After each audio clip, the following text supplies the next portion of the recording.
शुरुआत मैं आपसे कर रही हूं। देवबंद में मौजूद हैं आप। देश की जनता को अपनी इस नगरी के बारे में क्या बताना चाहेंगे जो मुजफ्फरनगर और सहारनपुर के बीच में?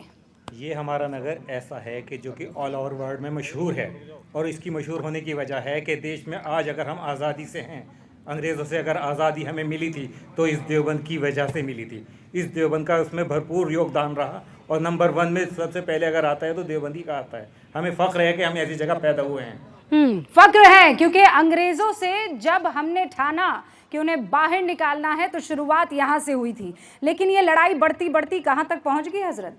दरअसल में बात ऐसी है, ये मुल्क, ये देवबंद जो है वर्ल्ड फेम जगह है, और सबसे बड़ा योगदान जो हमारे छोटे भाई ने बताया कि इस मुल्क को अंग्रेज़ों से आज़ाद कराने के लिए देवबंद के हज़ारों उलेमाओं ने फांसी के तख्ते को चूमा, और तब ये मुल्क आज़ाद हुआ।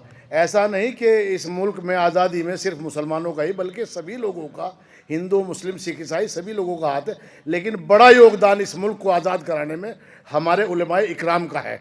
जहाँ पर, जिस सरजमीन पर आप खड़ी हैं, दारुल देवबंद जिसको कहते हैं, ये दारुल देवबंद, ये उसकी पूरी की पूरी हिस्ट्री बयां करता है। और ये मुल्क जहाँ पहले खड़ा था, ये मुल्क वहाँ आज भी वहीं खड़ा है, लेकिन थोड़ा सा एक फ़र्क आ गया है। जो फर्क आ गया? क्या आपको लगता है फर्क आया है? नहीं, कोई फर्क नहीं आया। फर्क नहीं आया। तरक्की हुई है हाँ, देश के अंदर। जब से आदरणीय मोदी जी और आदरणीय योगी जी ने प्रदेश के अंदर कमान संभाली, एक जो हमारे प्रदेश को गुंडों के नाम से, अराजक तत्वों के नाम से और माहौल खराब करने के नाम से जाना जाता था, आज आदरणीय मोदी जी और आदरणीय योगी जी के नेतृत्व में भारत आत्मनिर्भर भारत बन रहा है। और योगी जी ने लगातार निरंतर विकास कार्य, और जो माफिया भूमाफिया, आप कह रहे हैं विकास कार्य हुआ है? एक बार विकास कार्य हुए हैं कि नहीं हुए हैं? हाँ कि ना? हुए हैं, हुए। मैं आती हूँ। मैडम देखिए, आपने भी कहा है कि मुल्क में बदलाव आया है या नहीं, तो मैं उस पर आपको बताना चाहूँगा कि हिंदुस्तान लोकतंत्र का सबसे बड़ा मंदिर है पार्लियामेंट। और जब हम पार्लियामेंट में देखते हैं तो रमेश भिदुड़ी जी की लैंग्वेज, ओ मुल्ले, ओ कटवे, ओ उग्रवादी, तो ये एक लोकसभा का मेंबर ये बात कर रहा है। तो मैडम बदलाव तो दिखा। आम आदमी फिर क्या सोचेगा जब पार्लियामेंट लोकतंत्र के सबसे बड़े मंदिर में ये भाषा इस्तेमाल की जा रही है, और आप कह रही हैं बदलाव नहीं आया? तो बदलाव आया है, और वो रमेश भिदुड़ी जी की भाषा से हमें साफ पता लग गया।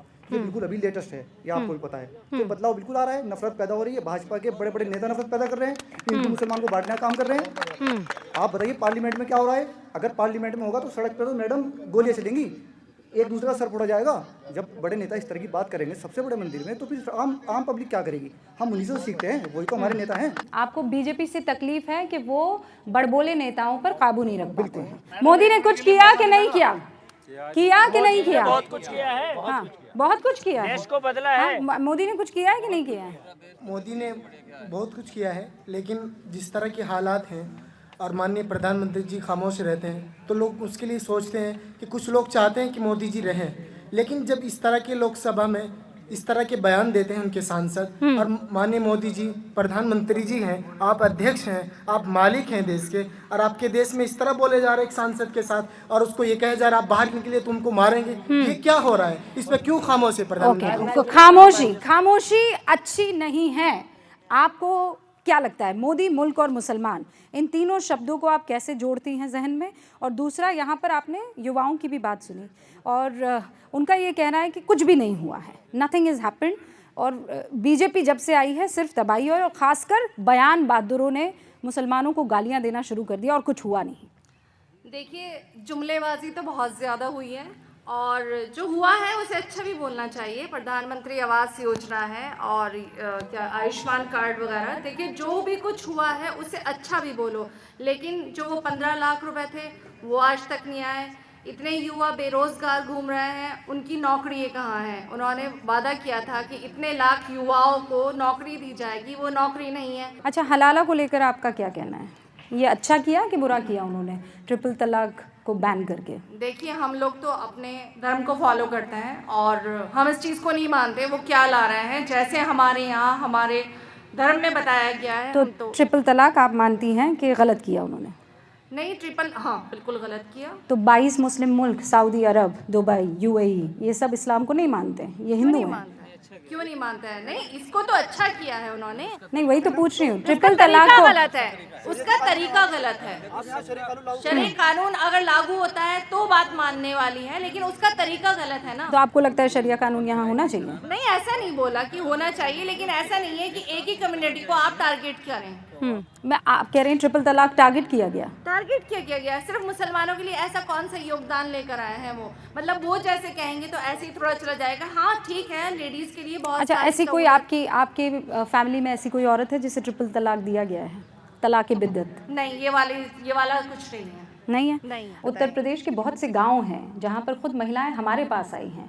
मैंने खुद ऐसे बहुत से शोज़ किए जहां वो रोई हैं, बिल्की हैं, 6-6 महीने का बच्चा हाथ में लेकर, सिर्फ इसलिए अगर आपकी बेटियों के साथ, अगर बेटी के साथ या परिवार में किसी लड़की के साथ एक मर्द सिर्फ इसलिए क्योंकि वो गुस्से में है ट्रिपल तलाक देकर और उसे बाहर कर देगा और सुबह उसे याद आएगा कि नहीं नहीं मुझे तो ये गुस्से में हो गया और उसे हलाला करना पड़ेगा, आपको लगता है ये ठीक है? नहीं, ये वो भी तब जबकि 22 मुस्लिम मुल्कों में इस चीज़ को बैन कर दिया गया है। नहीं, देखिए ये सब गलत है, लेकिन इसके बावजूद बहुत सी जगहों पे नुकसान भी उठाना पड़ता है कि लेडीज़ जाके आजकल पुलिस थाने में खड़ी हो जाती हैं, मेरे हस्बैंड ने ऐसा किया है, मेरे ससुराल वाले, झूठे केस इतने बनने लगे कि कुछ लोग, मैं तो खुद एक लेडीज़ हूँ, मुझे लगना चाहिए कि नहीं लेडीज़ को बहुत अच्छा ये वो मिला है कि वो जाके खड़ी हो जाएंगी, अपने हक के लिए लड़ेंगी, लेकिन सच्चे हक आप कह रहे हैं कि एक सिक्के के बहुत से बहुत पहलू हैं। सारे पहलू लेकिन होते हैं। मुझे इस बात की खुशी है कि आप कह रही हैं ज्यादती अगर हो रही है तो वो दोनों तरफ नहीं होनी चाहिए। ओके।